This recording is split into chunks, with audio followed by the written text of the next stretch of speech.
Hi friends, welcome to my channel. మిత్ర లక్ష్మి వెళ్తున్న బస్కి అడ్డంగా కొందరు బందిపోటు దొంగలు రాళ్ళని అడ్డం పెడతారు. ఇక వివేక్, మిత్ర ఇద్దరూ కలిసి కిందికి దిగి ఆ బండరాళ్ళని తీస్తూ ఉండగా వెనకాల నుండి బందిపోటు దొంగలు మిత్రని, వివేక్ని పట్టుకొని వాళ్ళ గొంతులకి కత్తి అడ్డం పెట్టి పైకెక్కి అందరినీ మర్యాదగా మీ దగ్గరున్న నగలని, డబ్బులని మాకిచ్చేయండి, లేదంటే చిన్న పిల్లలు అని కూడా చూడకుండా చంపేస్తా అని వాళ్ళందరినీ బెదిరిస్తూ ఉండగా అందరూ వాళ్ళ దగ్గరున్న నగలని, డబ్బులని ఆ బందిపోటు దొంగలకి ఇచ్చేస్తారు. ఇక లక్ష్మి కూడా కిందికి దిగుతుంది.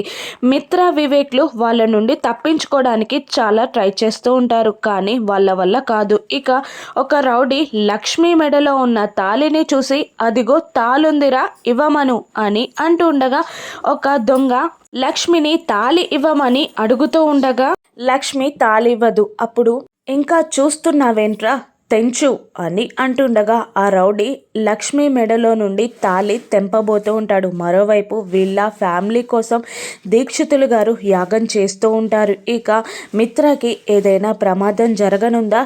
లక్ష్మి ఉగ్ర రూపాన్ని ఆ రౌడీలు చవి చూడనున్నారా? రాను ఎపిసోడ్స్లో చూద్దాం. Thank you for watching.